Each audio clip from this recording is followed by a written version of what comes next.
only on Christ 17 TV.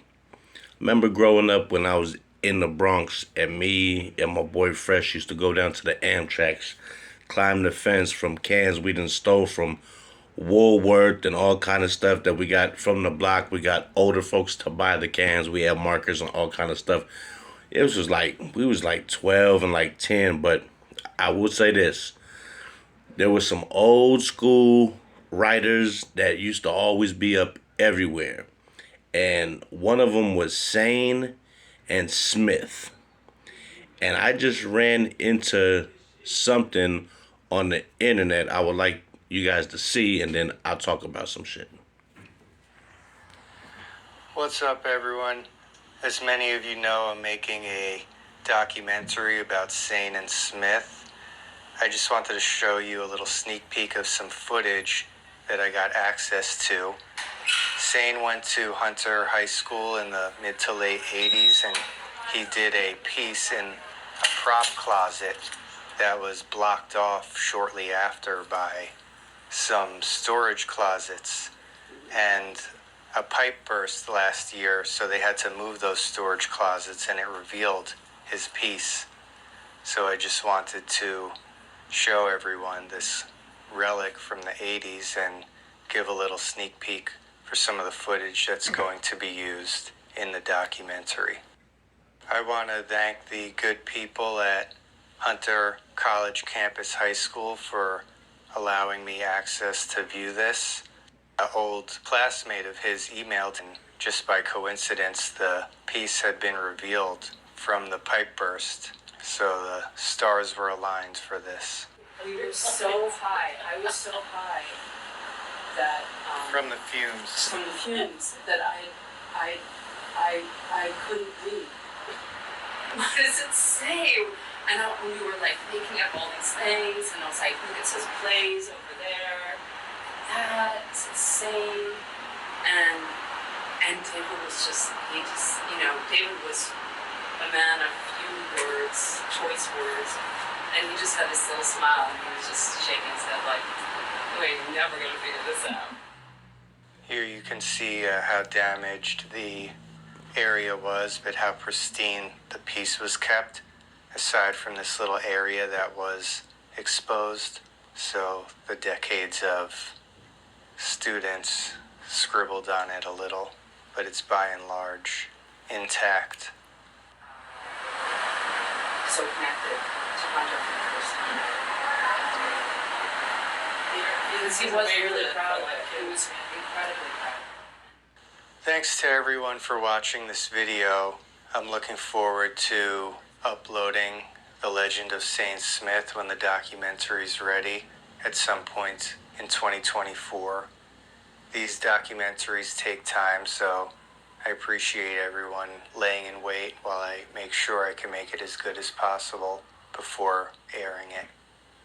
Cool. Peace. I remember as a kid, maybe about 10, 12, I used to see Sane and Smith everywhere. I mean, they would get in places you would wonder how they got there. Top of freaking bridges.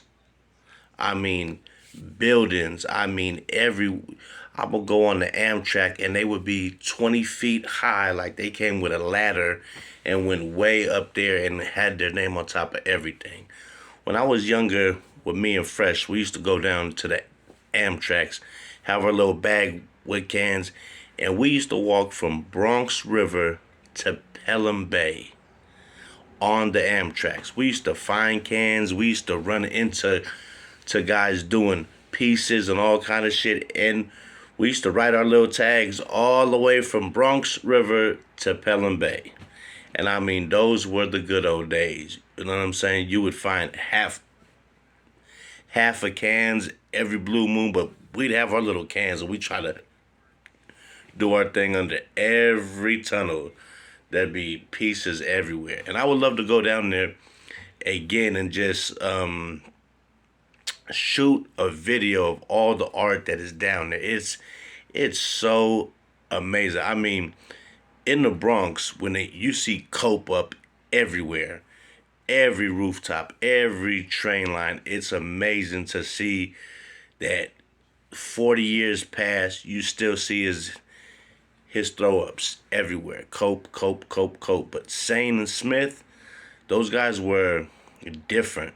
They got up in places that was dangerous as hell, and you could lose your life doing it, which, you know, I mean, it happens. When you go do dangerous stuff, there's a chance you might not make it back, and that's what happened. But to see this, that there's still a tag in his high school broom closet of something from 1988, which is almost 40 years ago, 36 years to be exact, is amazing to me.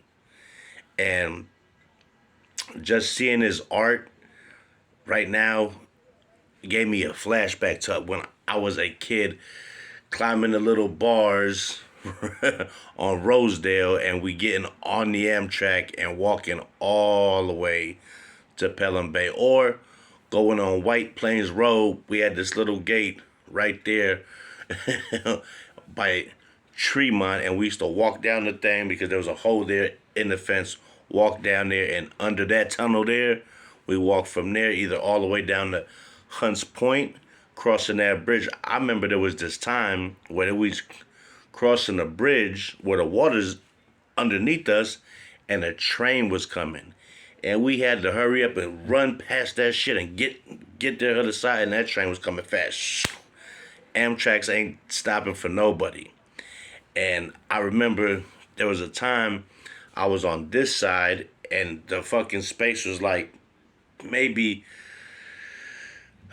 4 feet, and I'm right in my little tag, and I didn't even hear, but the train was coming around the thing, and I had to lean up on the wall while the track flies by, and that was probably one of the scariest times because I didn't have time to run across the track.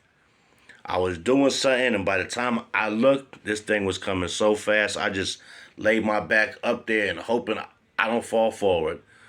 But I used to see a lot of great graffiti down there on them Amtraks in the Bronx. I've walked to all the way to Hunts Point. I've walked to Pelham Parkway. And I'm talking about, I've seen graffiti like way back then, like you want to say like Clark, Merck, I mean, you would see all kind of shit like Win One and Wayne and all kind of like crazy artists that were so dope. You would see them on top of hella rooftops. When I was going to school, like on the 2 line, you would see Rhino everywhere. Rhino, Rhino, Rhino. And you would just look on the rooftops and you would see these guys' names everywhere. Graffiti was different growing up in the Bronx. It was part of our culture. It was hip hop, music, dancing. Graffiti had the black book, have everybody do a piece inside your black book. I mean, those were the days. Those were some classic days. But the days of walking those Amtraks as a kid, 12, 13, and just walking and having some cans and just putting your name up and trying to get on top of everybody else was crazy. Those were some good times, and to see this tag has been preserved for almost 40 years is amazing to me. That's kind of like a history. Since he went to that school, they should always keep that. You know what I'm saying? And R.I.P. to that man too. But from what I heard, he fell off a bridge doing a piece. But I don't know the whole story, so don't quote me on that. But that's what I heard a while back. But it's just good to see shit like this is still preserved. They didn't paint over it, or you know what I'm saying? Because this guy was something special in the graffiti world. He would get up where nobody else could. They were scared to. I'm talking about on bridges. On bridges, man. On freeways, on top. I mean, everything. It was crazy. But just remembering them Krylon cans everywhere. Rust-Oleons everywhere. It was nice, man. And I enjoyed walking back and forth. And I used to have a camera, the ones you buy and then you just take probably like 22 flicks, and I take all kind of shit of graffiti. And I don't know what happened to all those pictures I took from the Metro North to the Amtrak. I had pictures and pictures and pictures of all kind of freaking artists from here to there. But when I go back home to see my mom, I think I'm gonna take a lot of pictures of graffiti and start putting some graffiti on my channel more. Because there's a lot of people, hip hop artists, taggers that would like to see shit like that. And I love to see beautiful, beautiful, wild style, any kind of beautiful shit. Like now, you can go back there like Per One, R.I.P., Bronx, FX, the whole shit. Like, there's a lot of shit that people don't know that I grew up and I used to see these guys. Pieces everywhere and was like, damn, these motherfuckers is nice. And those were the good old days, man. And I'm gonna start putting graffiti on my channel now. I'm gonna try to go find some San Francisco, some good pieces. And when I go back to visit home, I'm definitely gonna bring you guys a lot of graffiti. With that being said, this Christ 17 TV. Hit that like, hit that subscribe. It won't cost you a dime. And I will catch you on the flip side. Keep writing, guys. RIP to all the fallen artists. Keep it going. Hip hop is never dead.